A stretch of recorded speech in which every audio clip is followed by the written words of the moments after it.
Hello students, welcome to my channel study with hello Suman. तो आज के इस वीडियो में हम लोग कवर करने वाले हैं कक्षा 8 गणित प्रश्नावली 7.2 का एग्जाम्पल सॉल्यूशन करेंगे। ठीक है, तो स्टूडेंट्स अगर आप मेरे चैनल पर नए हैं तो प्लीज़ इस चैनल को सब्सक्राइब करना मत भूलिए। इस वीडियो के नीचे एक सब्सक्राइब बटन दिख रहा होगा, उस बटन को प्रेस कीजिए और नोटिफिकेशन को ऑल पे प्रेस कीजिए ताकि इस तरीके का हर वीडियो का नोटिफिकेशन आप तक पहुँचे।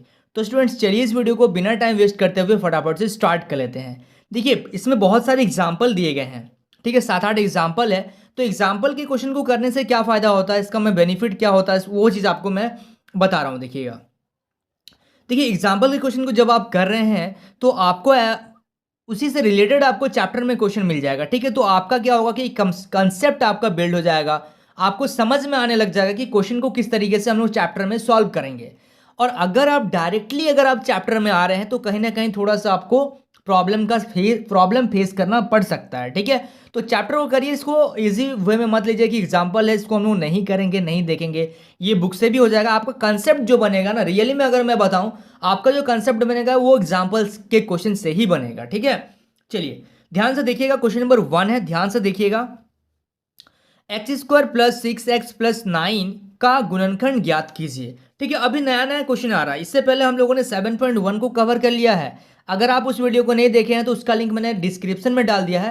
प्रॉपर तरीके से प्लेलिस्ट बना हुआ है। ठीक है, चलिए x² + 6x + 9 का गुणनखंड ज्ञात कीजिए। तो कैसे करेंगे इसको, ध्यान से देखिएगा। इसमें से x² आपको दिख रहा है, ठीक है, 6x + 9। ठीक है, ये तो क्वेश्चन हो गया। अब देखिएगा आपको यहाँ पे x² दिख रहा है और यहाँ पे आपको क्या दिख रहा है, 9। 9 को क्या लिख सकते हैं, 3 का स्क्वायर लिख सकते हैं, हम लोग लिख सकते हैं। चलिए लिख दिए इसको, 3 का स्क्वायर। 3 का स्क्वायर करेंगे तो 9 होगा। अब आपको यहाँ पे a², आपको यहाँ पे b² दिख रहा है, मतलब x² दिख रहा है और 3 का स्क्वायर दिख रहा है।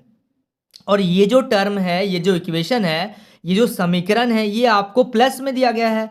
यानी कि हम लोग एक चीज याद आ रहा है कि आप लोगों को कि a² + b², तो यहाँ पे बीच में क्या होता है, याद आ रहा है, कोशिश कीजिए याद करने का। 2 × ab, a² + b² + 2ab। तो इसको हम लोग ब्रेक कर दे रहे हैं। 2 × a के जगह में क्या लिखेंगे, x लिखेंगे क्योंकि ये a है, और b के जगह में क्या लिखेंगे, 3 लिखेंगे। तो ये हम लोग का बन गया a² + 2 × a × b + b², यानी कि a + b का होल स्क्वायर। ये आपका हो गया a + b का होल स्क्वायर पे हम लोग इसको ब्रेक कर दिए। तो अगर आपको पूछा जाएगा कि a + b का होल स्क्वायर क्या होता है, तो आप लिखिएगा a² + 2ab + b²। ये फॉर्मूला याद रखिएगा। ठीक है, इस फॉर्मूला के अकॉर्डिंग हम लोग इस क्वेश्चन को सॉल्व कर पाए हैं। यहाँ पे हम लोगों ने कुछ भी नहीं किया, ये a मान लिए, इसको b मान लिए, तो यहाँ पे ab का मल्टीप्लाई कर दिए क्योंकि फॉर्मूला आपका क्या बोल रहा है, देखिए a² + 2ab + b²। तो आपको ये चीज़ देखना नहीं है, ये ऑटोमेटिक बन जाएगा आपका। ठीक है, चलिए ना, अभी ये तो पहला क्वेश्चन है ना, आगे हम लोग देखेंगे तो आप लोगों को और क्लियर हो जाएगा।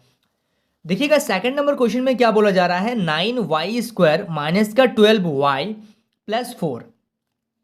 अगर यहाँ प्लस का प्लस रहता तो हम लोग इसको बोल सकते थे कि हम लोग a + b का होल स्क्वायर पे सॉल्व करेंगे, लेकिन यहाँ पे माइनस आ जा रहा है, इसका मतलब a - b का होल स्क्वायर पे हो सकता है ये सॉल्व हो जाए। तो 9y², इसको हम लोग 3y का होल स्क्वायर लिख सकते हैं ना, 3 का स्क्वायर 9 और y का स्क्वायर y², माइनस यहाँ पे है प्लस 4 को क्या लिख सकते हैं, 2 का स्क्वायर। ठीक है, तो a² बन गया, b² बन गया। अब देखिए यहाँ पे फॉर्मूला मैं बना रहा हूँ। ठीक है, a² यहाँ माइनस है, यहाँ प्लस है b², तो a² माइनस फॉर्मूला में होता है 2 × a × b + b², यानी कि a - b का होल स्क्वायर। तो यहाँ पे लिखेंगे 2 × a के जगह में क्या लिखेंगे, 3y, इंटू b के जगह में क्या लिखेंगे, 2। ठीक है, तो यहाँ पे देखिएगा a² - 2 × a × b + b², यानी कि a - b का होल स्क्वायर। ठीक है, ये चीज समझ में आ रहा है आप लोगों को, समझ में आ गया ना। ये एग्जाम्पल सेकंड है, दो चीज का, दो फॉर्मूला का हम लोग यूज कर चुके हैं। ध्यान से आप लोग नोट करते चलिएगा। ठीक है, चलिए अभी हम लोग थर्ड नंबर एग्जाम्पल को सॉल्व कर रहे हैं। उदाहरण नंबर 3 को देखिएगा, 16m² - 25 का गुणनखंड ज्ञात कीजिए। तो यहाँ पे देखिएगा एक फॉर्मूला हम लोग पढ़े थे, उसी पे हम लोग इस क्वेश्चन को सॉल्व करेंगे। पहले मैं आपको फॉर्मूला क्लियर कर दे रहा हूँ कि ये कौन सा फॉर्मूला पे ब्रेक होगा। हमने पहले पढ़ा था कि ए स्क्वायर माइनस बी स्क्वायर क्या होता है। A square minus b square को हम लोग लिख सकते हैं ए प्लस बी इंटू ए माइनस बी।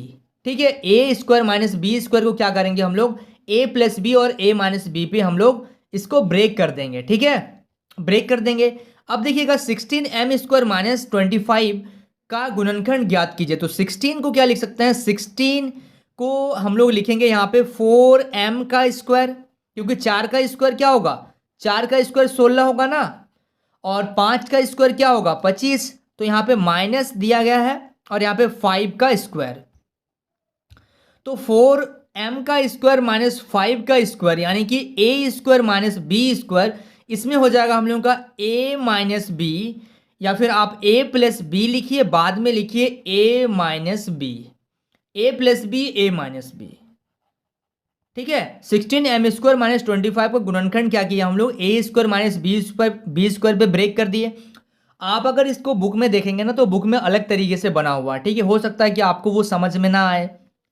अगर आपको समझ में नहीं आ रहा कि सर 16 को आप 4 कैसे लिख दे रहे हैं, तो आप क्या कीजिए, 16 के एलसीएम लीजिए ना, 2 8 16, 2 चौके 8, 2 दूनी 4, तो जोड़ा बना दीजिए, 2 दूनी 4 और ये दूनी 4, 4 और 4, 4 गुना 4 16, यानी कि 4 का स्क्वायर। ठीक है, क्लियर हो रहा चीज आपका। चलिए अब हम लोग देखते हैं 4 नंबर एग्जाम्पल। देखिए उदाहरण 4 को देखिएगा, इसमें है a square b square minus 6 into a b c plus 9c का स्क्वायर। तो यहाँ पे हम लोग क्या कर सकते हैं, इसको ए स्क्वायर बी स्क्वायर, तो ए स्क्वायर बी स्क्वायर को हम लोग लिखेंगे ए बी का होल स्क्वायर। आपने एक फॉर्मूला यहाँ पे देखिए पढ़ा होगा कि एम एन का होल स्क्वायर क्या होता है, एम स्क्वायर एन स्क्वायर। तो जब ये इस टाइप में दिया जाता तो आप इसको इस तरीके से लिख सकते हैं। हर छोटा छोटा फॉर्मूला मैं यहाँ पे लिख रहा हूँ, आप लोग इसको अलग से नोट कीजिएगा। चलिए यहाँ पे माइनस है, प्लस 9c है यानी कि 3c का होल स्क्वायर। अब ये आ गया ए स्क्वायर, अब ये आ गया बी स्क्वायर, ए स्क्वायर बी स्क्वायर। अब आगे का फॉर्मूला क्या होता है, 2 into a into B, A into B, मैं नीचे कर दे रहा हूँ। ठीक है, तो यहाँ पे हो गया आपका ए स्क्वायर माइनस, देखिए 2 3 जा 6 ए बी सी, तो 6 ए बी सी हो गया, a square minus 2 into a into b plus b square, यानी कि ए माइनस बी का होल स्क्वायर। मैंने फॉर्मूला इससे पहले भी आप लोगों को बता दिया कि फॉर्मूला क्या होता है, ए माइनस बी का होल स्क्वायर। ठीक है, आप लोग वहाँ से देख लीजिएगा। चलिए ये है आपका 4 number example. So students please note down this question. So students I hope आपको इस वीडियो से काफ़ी कुछ सीखने को मिला होगा। वाकई अगर आप इस वीडियो से कुछ सीखे हैं तो इस वीडियो को लाइक कीजिए, हमारे चैनल को सब्सक्राइब कीजिए और इस वीडियो के एंड में कमेंट करना मत भूलिए। तो स्टूडेंट्स मिलते हैं नेक्स्ट वीडियो में, तब तक के लिए बाय।